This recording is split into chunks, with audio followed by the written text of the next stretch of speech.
La revista británica The Economist, en su artículo de portada de esta semana, ciertamente en relación a Venezuela, que no es el punto que quiero abordar, pero me parece hace una reflexión que es verdaderamente pertinente para el momento que estamos viviendo en nuestro país.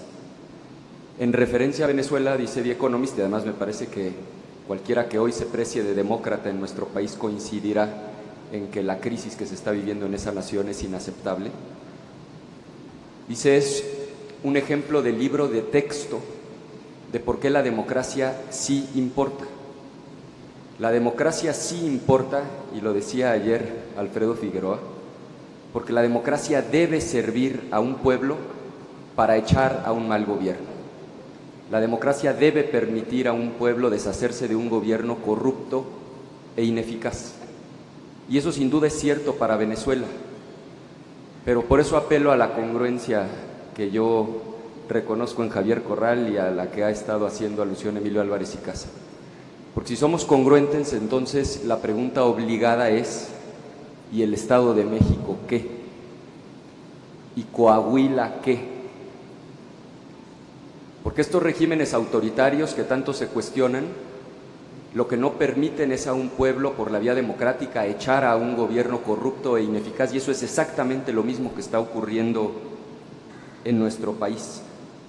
¿Y por qué, a pesar de que el 80% de la población en estos estados quiere echar a estos gobiernos corruptos e ineficaces, no lo puede hacer? Porque estamos ya, y lo ha estado diciendo repetidamente Agustín Basabe, en un proceso de regresión autoritaria en nuestro país que debemos observar y que nos debe preocupar. Porque estamos viviendo auténticas elecciones de Estado, donde el gobierno usa y abusa de los recursos públicos para influir en el voto de los ciudadanos, porque el gobierno interviene de manera directa con un eje estratégico clarísimo, que es pulverizar a los opositores para que una primera minoría pueda alcanzar el triunfo. De esto he podido platicar mucho con Alejandra Barrales, con el propio Agustín.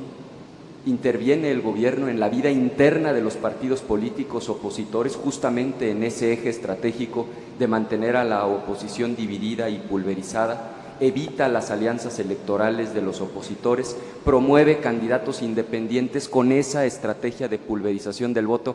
No me refiero, por supuesto, a este caso, me refiero específicamente al caso del Estado de México. Usa de manera facciosa las instituciones del Estado mexicano, Procuraduría General de la República, Unidad de Inteligencia Financiera. Es decir, este proceso de regresión autoritaria del que ha estado hablando Agustín es real en nuestro país.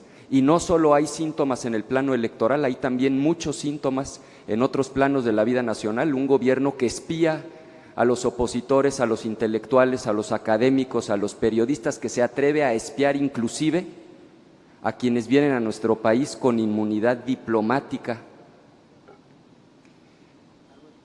Un gobierno que está preparando una contrarreforma en materia penal sin el más mínimo estudio técnico, sin el más mínimo ejercicio de autocrítica que reconozca que el problema es de capacitación y de implementación, y sin duda un tema obligado en el que me parece debemos estar todos a la altura de las circunstancias, que es el tema de la Fiscalía General de la Nación.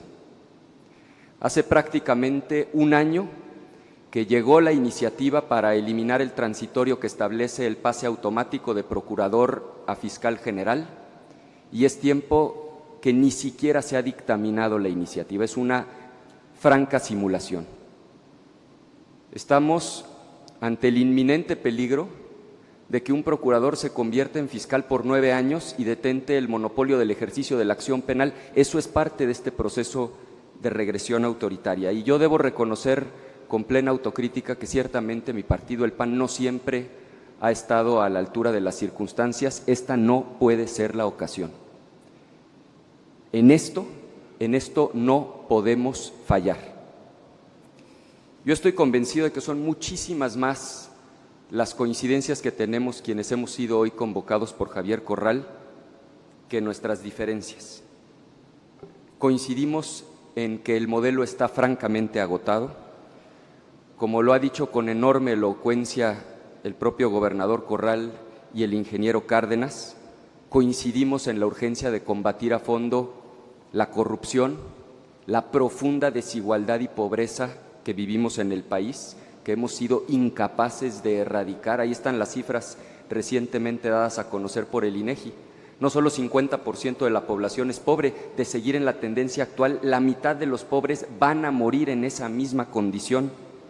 La impunidad, que hoy hay que reconocerlo, es transversal a partidos, a poderes, a órdenes de gobierno, la violencia a la que ha hecho referencia Javier Corral y el autoritarismo.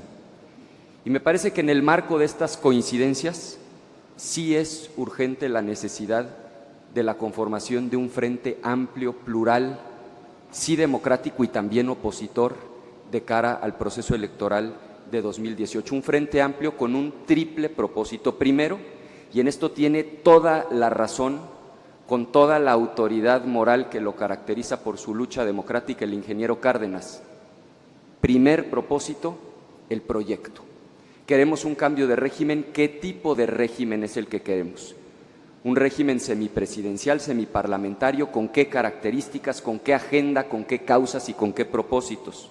Segundo, un frente amplio para lograr sí un triunfo electoral, pero tercero y lo más importante, y esto lo ha dicho con enorme elocuencia don Porfirio Muñoz Ledo, no se trata de una alianza, se trata de instaurar un auténtico gobierno de coalición, con una mayoría estable que pueda hacer realidad en los hechos ese cambio de régimen, esa transformación profunda, llevar a la práctica ese programa de gobierno.